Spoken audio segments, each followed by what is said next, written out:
काही टक्के जागा ओबीसी ठेवल्या, काही टक्के एसटी ठेवल्या, असं ना. हो 40% मी त्याला काय म्हटलंय, तुमची मागणी तुम्ही करा, पण माझी जर मागणी तुम्ही मान्य केली तर तुमचा फायदा आहे. मी त्याला काय म्हटलं, उदाहरणार्थ भत्ता 60,000 रुपये आपण देतो वर्षात, या पोरांना त्यांना तुम्ही रोज देतो मला. मी 3 पोरं गावात राहिले गोष्ट घेऊन एका खोलीत 1,000 रुपये सांगणार. तुम्हाला घरी आपण कुठे येतो साहेब? आता जे उच्चतंत्र शिक्षणाला मिळतात 2 वर्ष भत्ते नाही देत साहेब त्याचे. मुद्दा काय, आपण तो ठीक आहे, तो एक तांत्रिक मुद्दा आपण समजू घेऊ. तो काय त्याच्या डिपार्टमेंटने बजेट तरतूद केलं असेल तर आपण बी स्वतः लक्ष घालेल, परंतु तो भत्ता दिल्याचा फायदा काय होईल? कुणाला भत्ता देणार दादा ते? तो बोलून जाणार ना, हो सारथीच्या ते हॉस्टेलमध्ये तुम्ही राहता ना. हॉस्टेलला सारखी मुलं राहणारच नाहीये. त्याला 60,000 रुपये मिळाले तर 40,000 भागलं, 20,000 रुपये घरी गेले ना. नाही ती 8,000 मुलं साहेब फक्त सारथीची नाहीये, ती खेड्यापाड्यात शहरात येणारी उच्चतंत्र शिक्षणासाठी त्या येणारी सगळ्या मुलं. मुलांना आपण देणार आहोत.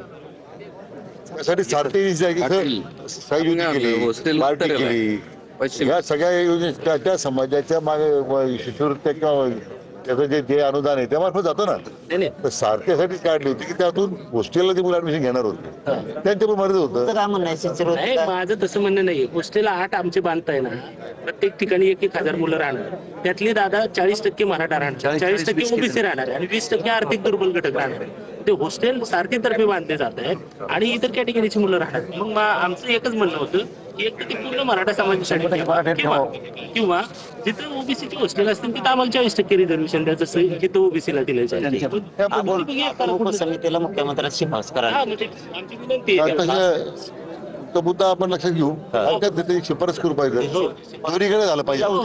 त्यांच्याला आपण 40% केली पाहिजे, आपण त्याला 40% देतो, त्याच्यामुळे आपण 40% केली पाहिजे. आमचं त्यांचे देण्याबद्दल नाही, आमचं पहिल्यांदा काय म्हणण्याचा उद्देश असा आहे की तुम्ही तुमच्या घरात राहता ना, आमच्या बी राहता, तुमच्या घरात आम्हाला नाही येऊन देत. असं बरोबर, म्हणण्याचा उद्देश एवढाच आहे. बरोबर आहे. साहेबांना काय देत त्याला, त्यांच्याकडून घ्यायचं आपल्याला देतात तर कवा त्यांना दिले सगळं निवडून, त्यांना द्या सगळं, त्यांना द्या, काहीतरी आपल्या लोकांना घ्या. दुरुस्ती केलेली ना, दुरुस्ती केलेली आपण द्यायची त्यांना द्यायची. मग आता ते सूचना काढते ना याच्यावर. हा याच्यावर सुद्धा आपण हा म्हणलं आधीच काय करतो, हा म्हणतो काय म्हणायचं पण मग? मग चर्चा केली, मान्य केलं होतं. अध्यक्ष पाठवले. मजा जाणार ज्या ज्या सुधारणा केल्या ते सगळं आपल्याला. आम्ही आता जी चर्चा झाली एक आम्ही दोघांनी मान्य मुख्यमंत्री त्यांना दिल्यामुळे आपल्याकडे राहील ना. शक्य नाही साहेब, ते तुमच्याकडे राहू द्या, नंतर जर मला तुम्ही घेऊन ये. फोटो काढून आता नंतर मला द्या तुम्ही द्यायचे तर. आता काय करू, हे संपलं ना, कारण मला आता देऊन टाका.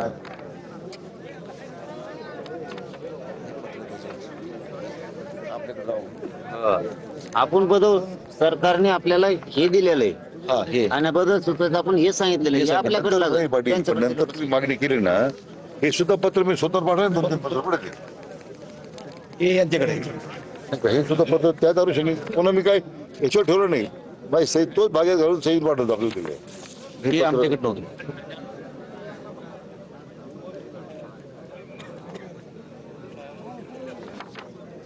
आपल्याकडे एकच होतं. आता काढायचं काय काय राहिलं आता? आता आपल्या याच्यामध्ये कुठली राहिली मग आता यांना सरकारच्या सूचना, प्रशासनाच्या वरिष्ठ लेवलवर प्रशासनाच्या सूचना काढाव्या लागणार आहेत आणि ते शासनाच्या पाहिजे काय चुका आहे. मी तर आपण त्याला बसलो होतो मुंबईला, त्यावेळी खरं ते गणेश पाटील होते आपले सचिव, माझ्यावर होते स्टेजवर, पटकन बदल करून घेत होतो. ते गणेश पाटील आता रिटायर झाले, त्यात आम्ही तर दुसरं त्यांना जबाबदारी देतो आता मी सगळी. त्यांनी मान्य केली जबाबदारी, माहिती तर माहिती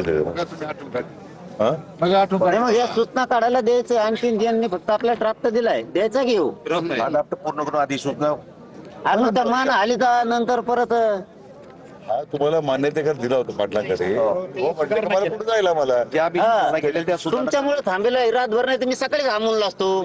सुधारणा सुचवल्या, एक वर काढणं आणि देवाणशाळेचं करणं, हे 2 गोष्टी करायला फक्त आपल्याला. ज्या ज्या सुधारणा त्यांनी आपल्याला दिल्यात आम्ही त्या सुधारणा तिथे. बरं आता यांनी दिली सुधारणा करणार आहेत का तुम्ही? म्हणजे तपसे मिटतोय मग तुम्ही नाही केलं मिटत नाही मग, कारण त्यांनी जनगणना घालायला सांगितली ती घालवलं जातं. त्याला काही